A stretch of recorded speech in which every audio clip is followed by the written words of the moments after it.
नमस्कार प्रेक्षकांनो, या मालिकेच्या आजच्या जबरदस्त भागामध्ये अतिशय रोमॅन्टिक आणि वळण घेणारा टर्न आणि भाग आपल्याला पाहायला मिळणार आहे. प्रेक्षकांनो, त्यामध्ये आज कोण जिंकणार कोण हरणार या सत्याचा भयानक उलगडा होताना आपण पाहणार आहोत. आणि एक गुरु आता शिष्याला हरवण्यासाठी काय करते, कोणता डाव आखते, तर आता खरी गान कुकिळा म्हणून सगळे प्राणपणाला लावून आता सुरांचे बोल आता सावली कशी ही सगळ्या जगासमोर आणते आणि कोण जिंकतं. प्रेक्षकांनो, हे सगळे या व्हिडिओमध्ये आपण बघूयात. चला तर व्हिडिओला सुरुवात करूयात. त्यामध्ये आता भैरवीने गाण्याला सुरुवात केलेली असते आणि अगोदर आता सूर आणि ताल यांचा संगम करून मिलाप करून आता भैरवी ही गाणं गात असते. भैरवी सुद्धा आता प्रेक्षकांनो एकदम कमालीचं गाणं गात असते आणि प्रेक्षक आता भैरवीचं गाणं ऐकून देखील आता खुश होत असतात आणि सगळेजण गाणं ऐकत असताना आता वाह वाह असा आता बोल करून सगळे आनंदून गेलेले असतात आणि सुमन देखील आता अगदी तल्लीन होऊन आता भैरवीचं ते गाणं ऐकत असतो. आणि आता भैरवीच्या पाठीमागे सावली सुद्धा तिच्या सुरांचा मिलाप करून आता सगळ्या जगासमोर आता गाणं गात असते. सावलीचा तो सूर ऐकून आता भैरवी सुद्धा सावलीकडे बघते आणि सावलीने आता त्यामध्ये गुंगून जात तल्लीन होत आता सुरांचे बोल दाखवत आता सगळ्या प्रेक्षकांना आता खुश करण्याचं चालवलेलं असतं. आणि इकडे आता सावली गाणं गात असताना भैरवीने लहानपणी कसे आपल्या वडिलांचा अंगठा घेतला होता आणि आपला आवाज कसा भैरवीकडे गहाण ठेवला होता. प्रेक्षकांनो, हे सगळं आता सावलीला आठवत असतं आणि ते आठवून सावली आता सूर तार छेडत असते आणि गाणं गात असते. आणि भैरवीने आपल्याला कसा दुःख दिले, त्रास दिला आणि आपल्या कशी कानाखाली मारली, धमकी देऊन आता आपल्याला घाबरून कशी आपल्याला तिने गाणं शिकवलं आणि कसं त्या गाण्याचा उपयोग करून घेतला, हे सगळं सावलीला आठवत असतं, सावलीच्या डोळ्यासमोर येत असतं. आणि इकडे आता सावलीचा गाणं गाऊन घसा कोरडा पडलेला असतो आणि अखेर तो पाण्याचा ग्लास आता सावली उचलते आणि सावली तो पाण्याचा ग्लास उचलून त्या ग्लासमधील पाणी पिते. तर जयंती सावलीकडे बघते आणि खुश होते. तर इकडे भैरवी गाणं गात असते. अखेर आता ताल आणि सूर यांचा मिलाप करत भैरवीने गाणं गायलेलं असतं. भैरवीचे ते गाणं ऐकून आता सगळे प्रेक्षक टाळ्या वाजवतात आणि त्यानंतर आता सावली मात्र तिचं गाणं बंद करते. तर सगळेजण इकडे तिकडे बघू लागतात आणि आता सावलीच्या गळ्यातून कंठ फुटत नसतो. तर भैरवी म्हणते, काय काय झालं सावली, तुला सूर फुटत नाहीये का? भैरवी म्हणते की का तू संगीत विसरलीस का सावली? असं म्हणतात की गुरुनी मी एक हात राखून ठेवत असतो. भैरवी म्हणते की पण सावली, तू एक गोष्ट लक्षात ठेव, मी तुला रात्रंदिवस संगीत शिकून तुला मी माझ्याकडचं सगळं काही दिलं होतं आणि तुझ्यापासून मी काहीच लपून ठेवलं नाही. जे होतं माझ्याकडे ते सगळं तुला दिलं. आणि त्याच वेळेस आता तारासुद्धा तिथे आलेली असते आणि तरीसुद्धा आज तू कमी पडलीस सावली, काय झालं? सावलीच्या गळ्यातून कंठ फुटत नसतो. सगळे प्रेक्षक आता इकडे चर्चा करू लागतात आणि भैरवी म्हणते की सावली, अगं तू गाणं विसरलीस का? मला वाटतंय सावलीने आता तिचा पराभव स्वीकारला आहे.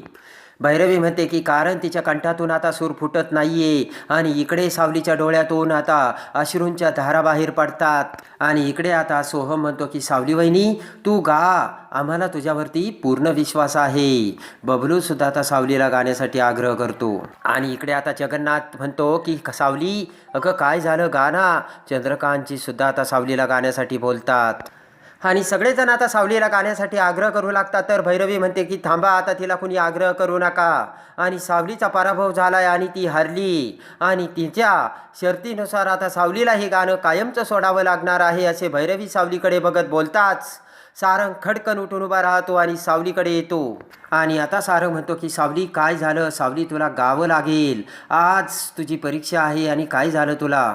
आणि आता हात करत आता सारंग म्हणतो की सावली, आजपर्यंत या लोकांनी तुला जगासमोर येऊ दिलं नाही आणि या लोकांमुळे तुला किती आयुष्यामध्ये त्रास सहन करावा लागला, कष्ट सहन करावे लागले, माहिती आहे ना तुला सावली? या लोकांमुळे तुझ्या कुटुंबाने वेळोवेळी किंमत मोजली आणि त्यांनासुद्धा खूप त्रास सहन करावा लागला सावली. तेव्हा असं नाही, आता तुला गायलाच हवं, असे म्हणत सारंग देखील आता सावलीला आग्रह करू लागतो आणि सारंग म्हणतो, सावली, हेच सत्य आहे आणि या सत्यासाठी आज तुला गावं लागणार आहे सावली. आणि प्रेक्षकांकडे बोट करत सारंग म्हणतो की सावली, हे जे प्रेक्षक इथे बसलेले आहेत ना, त्या सगळ्या प्रेक्षकांना असंच वाटतं की तूच गावस आणि तूच जिंकावस सावली. सारंग म्हणतो की तुझ्याकडून त्यांच्या खूप अपेक्षा आहेत आणि सावली, तू साधीसुधी सावली नाही तर तू सत्याची सावली आहे आणि सत्यासाठी तुला गावच लागेल. सारंग म्हणतो की सावली, तू केलेल्या कष्टांसाठी गा, या लोकांच्या अपेक्षा पूर्ण करण्यासाठी गा, यांच्या इच्छा ज्या आहेत त्या पूर्ण करण्यासाठी आज तुला गावं लागेल सावली. आणि इकडे मात्र सावलीच्या डोळ्यातून अश्रूंच्या धारा वाहत असतात. आणि सारंग म्हणतो की सावली, जर आज तू गायली नाहीस, आयुष्यभर तुला गाणं गाता येणार नाही. आणि लगेच आता हसत जयंती म्हणते की कसली गाते आता सावली. तेव्हा आता सारंग, जगन्नाथ सगळेजण जयंतीकडे बघतात. जयंती म्हणते की म्हणजे आता कसली गाईल सावली. आणि लगेच आता तारा म्हणते की मी सांगितलं होतं ना पप्पा, सावली हारणार म्हणून, आणि मीच पैज जिंकली. आणि लगेच विचार करत सुमंत सावलीकडे बघतो. सुमंत आता ताराला म्हणतो की सावली हारणारातली नाहीये तारा, थांब. आणि इकडे आता तिलोत्तमा सावलीकडे बघत चंद्रकांतरावांना म्हणते की मला वाटत नाही ही पोरगी आता परत गाईल म्हणून. चंद्रकांतराव तिलोत्तमाला म्हणतात की थोडं थांब.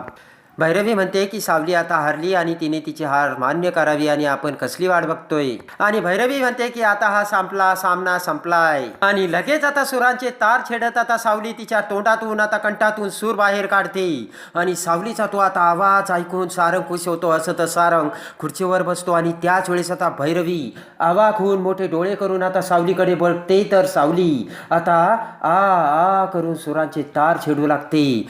जयंती डचकते, भैरवीच्या पायाखालची जमीन सरकते. सुमन, चंद्रकांतराव खुश होतात आणि अक्षरशः सगळ्या लोकांच्या आता जीवात जीव आल्यासारखं वाटतं. आणि सावलीचं गाणं झालेलं असतं ते सुरू. आणि पुन्हा एकदा स्पर्धेला सुरुवात होते. सावली तार सूल या सुरामध्ये गाणं गाऊ लागते, तर तिच्या पाठीमागून भैरवी सुद्धा गाणं गाऊ लागते. आणि सारे गम पद निसा रे या सुरांच्या तार छेडून सावली आता गाणं गाऊ लागते. तर भैरवी आता जाम घाबरलेली असते आणि आता भैरवीच्या घशाला कोरड पडलेली असते. आणि आता सावली दोन्ही हात वर करून सुरांचे तार छेडत आता गाणे गाऊन तर एकदम त्यामध्ये तल्लीन झालेली असते, मग्न झालेली असते. आणि दोन्ही हात वर करून आता ती एकदम मग्न होऊन सावली गाणं गाऊ लागताच आता इकडे सगळेजण टाळ्या वाजवतात. सुमन म्हणतो वा क्या बात है, आणि सावली एकदम कमालीची गायलीस. सारंगच्या डोळ्यात आलेले असते ते आनंदाश्रू. भरल्या डोळ्यांनी सारंग आता सावलीकडे बघत असतो आणि सगळे प्रेक्षक टाळ्या वाजवतात. भैरवीचा आवाज बंद पडलेला असतो आणि इकडे आता भैरवी धाप टाकू लागते. भैरवीला ठसका जातो, भैरवीला दम लागतो. भैरवी उठून उभा राहते, बाजूला येते. सुमंत म्हणतो की अगं भैरवी, ठसका लागलाय वाटतं, पाणी पी, पाणी पी. आणि लगेच सारंग उठून उभा राहतो आणि भैरवीच्या समोरचा पाण्याचा ग्लास बघत सारंग म्हणतो की अहो भैरवीजी, ते पाणी तुमच्या समोर ठेवलंय, ते पाणी प्या, पाणी प्या. सावली तो पाण्याचा ग्लास सारंगकडे देते. सारंग तो ग्लास भैरवी समोर धरते. तर भैरवी म्हणते की मला नकोय ते पाणी, आणि हा ठसका ना पाणी जाणारा नाहीये, आणि इथे खूप धूळ आहे आणि मला धुळीची ॲलर्जी असल्याचे आता भैरवी बोलते. आणि आता नाटक करत भैरवी म्हणते की तुम्ही माझ्याशी चिटिंग केली ना, आणि सावली तुला माहिती होतं ना मला धुळीची किती ॲलर्जी आहे म्हणून. आणि भैरवी म्हणते की तरी सुद्धा असा माझा उघड्यावरती कार्यक्रम ठेवला तुम्ही. आता सारंग म्हणतो की चिटिंग आम्ही केली की तुमचं सत्य जगासमोर आलंय याची भीती तुम्हाला. भैरवी म्हणते की काय बोलतोय सारंग तू, मी चिटिंग केली असं तुला म्हणायचं का? तुझं डोकं ठिकाणावर आहे का? भैरवी म्हणते मी का चिटिंग करेल? तर सारंग म्हणतो जरा भैरवीजी तुम्ही शांत व्हा. सारंग म्हणतो तुम्हाला ॲलर्जी आहे तर मग पाणी प्या ना. तर भैरवी म्हणते मला नकोय पाणी. आणि लगेच आता सारंग म्हणतो की नाही पिणार ना तुम्ही पाणी, मग मी एक काम करतो, हे पाणी तुमच्या मुलीला प्यायला देतो. सारंग आता ताराला बोलावतो आणि म्हणतो तारा ये. आणि लगेच आता ओरडतच भैरवी म्हणते की नाही तारा, अजिबात पाणी पिऊ नकोस, त्या पाण्याला हातही लावू नकोस. आणि हा काय तमाशा आहे? भैरवी म्हणते की तारा ते पाणी कशाला पिईल, तीही पाणी पिणार नाही आणि मीही पाणी पिणार नाही. भैरवी म्हणते की तारा ते पाणी प्यायचं नाही आणि त्याला अजिबात हात लावायचा नाही बरं का. तेवढ्यात आता तिलोत्तमा म्हणते एक मिनटं सारंग, इथे हे नेमकं चाललंय तरी काय, आणि त्या पाण्याची काय गडबड आहे रे? आणि लगेच सारंग म्हणतो की आई थांब, मी तुला सांगतो. या जुगलबंदीमध्ये भैरवीजींना सावलीला हरवायचं होतं आणि ती हरावी आणि तिचा घसा बसावा म्हणून त्यांनी या पाण्यामध्ये औषध टाकलं होतं. म्हणून भैरवीजी हे पाणी देखील पित नाही आणि स्वतःच्या मुलीला देखील पिऊ देत नाही. सारंगचे ते बोलणे ऐकून आता सगळे प्रेक्षक कुजबूज करू लागतात आणि ओरडतच आता भैरवी म्हणते की सारंग तू काय बोलतोय? अरे तुला समजतंय का तू काय बोलतोयस? तिलोत्तमा, हा सारंग खोटं बोलतोय बरं का. तारा म्हणते की मम्मा जर हे सगळं खोटं आहे तर तू पाणी पी आणि मग प्रूव्ह कर. सोहम म्हणतो की एकदम बरोबर. भैरवी ताराला गप्प करत म्हणते तारा तू शांत बस, हा सगळा ना यांचा डाव आहे. यांनी स्वतःच त्या पाण्यामध्ये काहीतरी मिसळवलंय आणि मला फसवण्याचा यांचा प्लान आहे आणि आता हा माझ्यावरती आळ घालतोय. सारंग तू असं का करतोस असे भैरवी विचारताच बबलू म्हणतो अच्छा म्हणजे तुम्हाला अगोदरच हे सगळं माहीत होतं तर, आणि तुम्हाला अगोदरच यामध्ये काही मिसळलं हे माहीत होतं तर म्हणून ताराच्या येण्याचा तुम्हाला भास झाला का? आणि लगेच सारंग म्हणतो ठीक आहे मी पाणी पितो आणि बघूया आता मला काय होतं ते ऐकताच आता तिलोत्तमा सारंगला थांबवायला ओरडू लागते. बबलू म्हणतो की मग तुम्ही सावली वहिनीला हे पाणी प्यायला का सांगितलं? आणि सारंग आता ते पाणी पितो आणि लगेच आता सारंग तो ग्लास भैरवीला दाखवतो. त्या ग्लासमधलं पाणी सारंग पितो आणि म्हणतो की भैरवीजी हा तो ग्लासच नाहीये आणि या ग्लासमध्ये काहीच नाहीये. तर जयंती अवाक होते आणि लगेच आता तो ग्लास बबलू आणून देतात. सारंग म्हणतो हा आहे तो ग्लास आणि आता यातील पाणी जयंती वहिनी पिणार. आणि लगेच तो ग्लास जयंती समोर धरताच आता जयंती घाबरते आणि म्हणते मी त्या ग्लासमधलं पाणी पिणार नाही म्हणजे मी निर्जळी उपवास धरला आहे, सावलीला देखील माहिती. आणि तसं बी आमच्या कोट्टलवारमध्ये पाणी पिण्याची प्रथाच नसल्याची जयंती सांगते. ततमामा करत जयंती म्हणते की मी ते पाणी पिणार नाही. आणि आता ते सत्य सावली समोर येताच आता सावली म्हणते माई तुम्ही एवढ्या खालच्या पातळीला जाताल असं मला कधीच वाटलं नव्हतं. तर भैरवी आता सावलीकडे बघते आणि लगेच आता सावली म्हणते की असो कारण तुम्ही माझ्या गुरु आहात पण तुमचा आवाज जावा असं मला स्वप्नात देखील वाटलं नाही आणि वाटणार देखील नाही. आता सावली म्हणते की मला माहिती आहे मी तुमच्याकडून 12 वर्ष गाणं शिकले पण मला माहिती आहे माझ्या गळ्यातील सूर मला माझ्या विठोबारायांनी दिला होता. आणि सावली म्हणते की मी तुमच्याकडून सगळ्या हरकती शिकले पण माझ्यातील माणूस विठोरायाने घडवला कारण त्यांनी मला सतसत विवेक बुद्धी दिल्याचे सावली बोलते.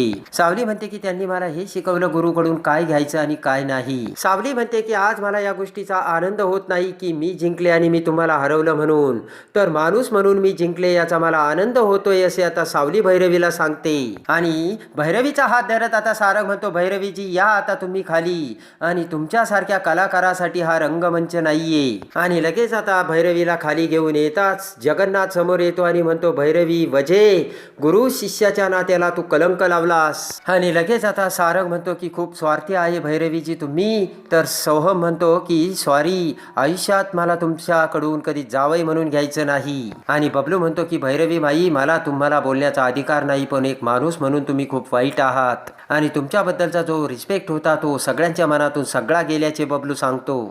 चंद्रकांतराव म्हणतात भैरवीजी आपल्या शत्रूबद्दल सुद्धा कुणी असं वागत नाही जे तुम्ही आज वागलात. आणि तिलोत्तमा पुढे म्हणते की भैरवी आज मला तुझी लाज वाटते कारण इतके दिवस मी तुला माझी मैत्रीण म्हणून घेत होते. आणि जगन्नाथ म्हणतो की पापाचा घडा कधी ना कधी भरतोच भैरवी आणि आज तुझा तो घडा भरला. अलका म्हणते की तुझ्या चेहरा जो पडलाय ना आज भैरवी तुझ्या या पडलेल्या चेहऱ्याकडे बघून मला खरंच खूप समाधान वाटतंय. आणि सारंग म्हणतो कलाकार म्हणून तुम्ही तुमची किंमत घालवली आणि तुमच्यासारखा गुरु कुणालाच मिळू नये असे सावली भैरवीला सांगते. आणि चंद्रकांतराव म्हणतात की प्लीज यापुढे कुणालाही शिष्य बनवू नका. आणि तिलोत्तमा म्हणते की यापुढे जरा पापाचं प्रायश्चित्त कर. सोहम बबलू सगळेजण म्हणतात तुमच्या मनातला होता तेवढा रिस्पेक्ट गेला. तर सारंग म्हणतोय आत्ता तुम्ही जिथून आलात ना तिथेच परत जा. आणि लगेच आता सावली म्हणते की या माई तुमची जागा इथे नाहीये. तर सुमत म्हणतो सारंग मी तुला म्हटलं होतं ना कुत्र्याचं शेपूट वाकडं ते वाकडंच. तर आता भैरवीला तोंड दाखवायची लाज उरलेली नसते आणि भैरवी खाली मान घालते. सगळ्या जणांनी भैरवीला नावं ठेवलेली असतात आणि खाली मान घालून एक एक पाऊल पुढे टाकत मोकळे केस सोडून भैरवी आता शर्मेने मान खाली घालून आता हळूहळू पाऊल टाकत पुढे जाऊ लागते. सगळेजण भैरवीकडे बघतात आणि इकडे आता सगळे मेंदळे घरी येतात. चंद्रकांतराव म्हणतात की घडलेला सगळा प्रकार खूपच अनपेक्षित होता पण तिलोत्तमा म्हणते सारंग तुला कसं कळलं त्या ग्लासमध्ये औषध मिसळलंय म्हणून. आता सारंग म्हणतो की कारण मला जयंतीवरती डाऊट होताच कारण ती सावलीसोबत चांगली वागायला लागली होती. आणि सारंग म्हणतो की मी आहे तुझ्यासोबत आणि तू काही काळजी करू नकोस असे जयंतीचे बोलणे मी ऐकले. आणि त्यानंतर आता बबलू म्हणतो की मग मी आणि सारंग दादाने जयंतीला पकडायचा प्लॅन केला. आणि सारंग म्हणतो की त्यानंतर जयंती वहिनीकडे आमचं लक्ष होतं आणि ती काय काय करते हे सगळं आम्ही कडेकोट डोळ्यात करडी नजर घालून आता तिच्यावरती पाळत ठेवून होतो. आणि आम्ही त्या औषधावरती लक्ष ठेवून होतो आणि भैरवी माई आणि जयंती कॉन्टॅक्टमध्ये आहेत हे देखील आम्हाला माहिती होतं असे बबलू बोलतो. आणि सारंग म्हणतो की तिने ज्या ग्लासमध्ये औषध टाकलं होतं तो ग्लास आम्ही बदलला. ज्या वेळेस आता जयंती तो ग्लास घेऊन पाण्याचा स्टेजकडे येत होती त्याच वेळेस आता खुर्ची खालून बबलूने आता एक मोठा खिळा टाकला होता आणि तो खिळा जयंतीच्या पायात घुसताक्षणी ग्लास बाजूला ठेवून जयंती तो खिळा काढू लागते आणि त्याच वेळेस बबलूने तो पाण्याचा ग्लास बदललेला असतो. आणि घडलेली ती घटना आता सारंगने सांगताक्षणी चंद्रकांतराव म्हणतात की म्हणजे तुला माहिती होतं सारंग जयंतीने हे सगळं केलंय म्हणून. आणि ज्यावेळेस जयंतीने ते औषध आणलं होतं त्यावेळेस मी तिला पकडलं होतं पण त्यावेळेस तिने वेळ मारून नेली आणि मला सांगितलं की पित्ताचं औषध आहे ते. सारंग म्हणतो पण मला त्याचा अंदाज आला होता. ते ऐकून आता तिलोत्तमा म्हणते कमाल आहे कमाल. आणि इकडे आता तिलोत्तमा म्हणते की आणखी काय काय बघायला मिळणार आहे कुणास ठाऊक. आणि लगेच आता भैरवीला सावलीने आणि सारंगने कायमचं संपवलेलं असतं. सावलीला देखील आता भैरवीचं ते वागणं बघून मोठा धक्का बसतो. त्यानंतर आता प्रेमाने सावली ही बेडरूममध्ये आता सारंगकडे येते. सारंग आता बेडरूममध्ये झोपलेला असतो. प्रेमाने सावली आता सारंगच्या मिठीत येऊन सारंगच्या छातीवर हा आता डोके ठेवून झोपते. आणि लगेच आता सावली विचार करत म्हणते की सारंग सर तुम्ही मला खूप सुख दिलं आणि तुमच्यामुळे मी इथपर्यंत येऊ शकले. तेव्हा आपल्या या सुखाला आता यापुढे कुणाची नजर लागायला नको. तर विचार करत सारंग म्हणतो की सावली आपल्या सुखाला नजर तर कधीच लागली. ते त्याच आता सावली टचकते. इकडे आता दुसऱ्या दिवशी भैरवी ही आता मेंदळ्यांच्या घरी येते. आणि ज्या वेळेस आता भैरवी दरवाजातून आतमध्ये येते त्यावेळेस आता तिलोत्तमाने भैरवीला बघता क्षणी रागाने तिलोत्तमा म्हणते की तू इथे काय करतेस आणि माझ्या घरी एवढं सगळं होऊनही येण्याची तुझी हिंमत कशी झाली. तर आता भैरवी ही तिलोत्तमाकडे बघते आणि त्याच वेळेस आता सावली वरून खाली येऊ लागताच आता सावली देखील भैरवीला बघते. आणि भैरवी तिथे आल्याचे बघता क्षणी आता सावलीला राग येतो आणि खाली पडलेली काठी आता सावली हातात उचलते आणि रागाने भैरवीकडे बघते. तर आता सावली भैरवीची धुलाई करणार का हे बघण्यासाठी आणि या मालिकेच्या डेली अपडेटसाठी आपल्या चॅनलला लाईक करा, सबस्क्राईब करा.